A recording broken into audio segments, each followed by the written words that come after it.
O poder que você consegue por meio do autoritarismo, né? Normalmente, quando você assume o papel do autoritarismo, você cada vez mais diminui a sua influência.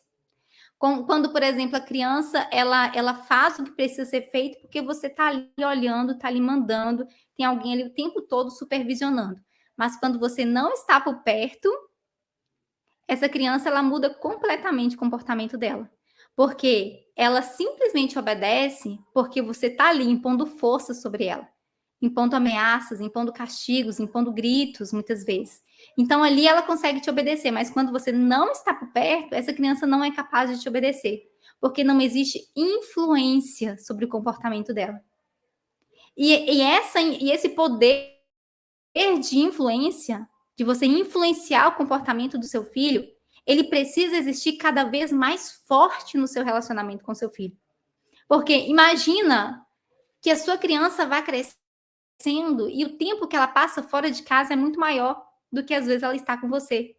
O tempo que você está ali ao lado do seu filho é muito menor do que o tempo que seu filho está fora de casa, está longe das suas vistas. Então, o seu filho precisa continuar seguindo valores, princípios e fazendo aquilo que precisa ser feito por meio da sua influência, mãe.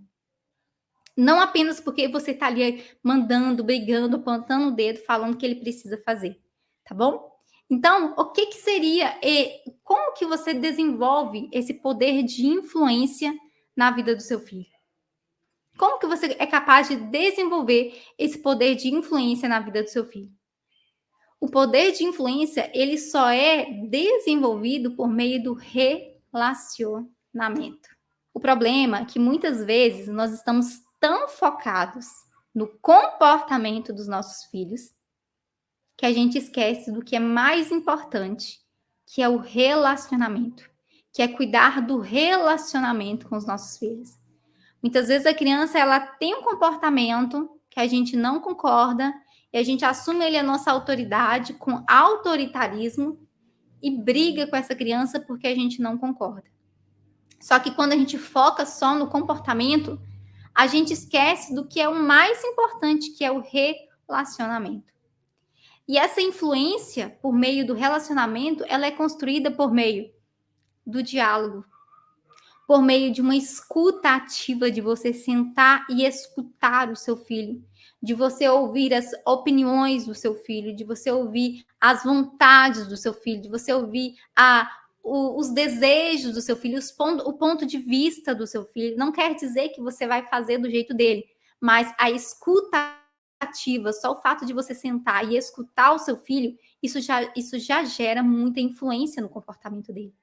Então, a sua influência no comportamento do seu filho vai ser gerado por meio do diálogo, da escuta, do respeito, de você compreender o processo de aprendizado dele, de saber que nem tudo você fala agora e amanhã já acontece. Muitas vezes essa criança vai precisar de repetição, de repetição, de repetição e de paciência.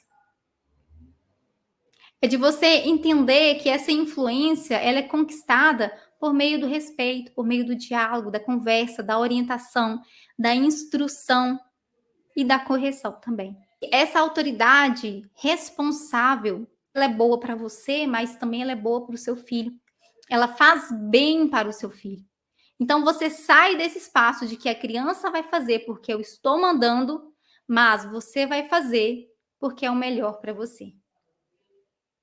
Você vai fazer porque eu decido o que é melhor para você. E nesse espaço da criança entender a sua autoridade, muitas vezes é necessário que você entre com os porquês. Os porquês são importantes, porque às vezes a gente dá uma ordem para a criança e a gente espera simplesmente que ela cumpra. Mas a gente nem sequer dá o trabalho de explicar, né? O porquê que aquilo é importante. O porquê que a criança não pode fazer aquilo. Por exemplo, quando você coloca ali um limite de uso de tela, por exemplo, no seu dia a dia. Você chega perto do seu filho e fala: filho, a partir de hoje não vai ter televisão mais depois de 8 horas da noite. Ou não vai ter televisão mais, celular mais, depois de tantas horas da noite. E você simplesmente coloca esse limite para sua criança e espera que ela cumpra sem questionar, se posicionar, sem duvidar, sem falar nada. E se a minha autoridade, ela é responsável e eu sei que o que eu estou fazendo é melhor para o meu filho, faz muito sentido que o meu filho saiba exatamente os porquês. Então, quando eu coloco um limite para o meu filho e assumo a minha autoridade responsável, eu tenho o total direito e respeito até de explicar os motivos e os porquês daquele limite para o meu filho.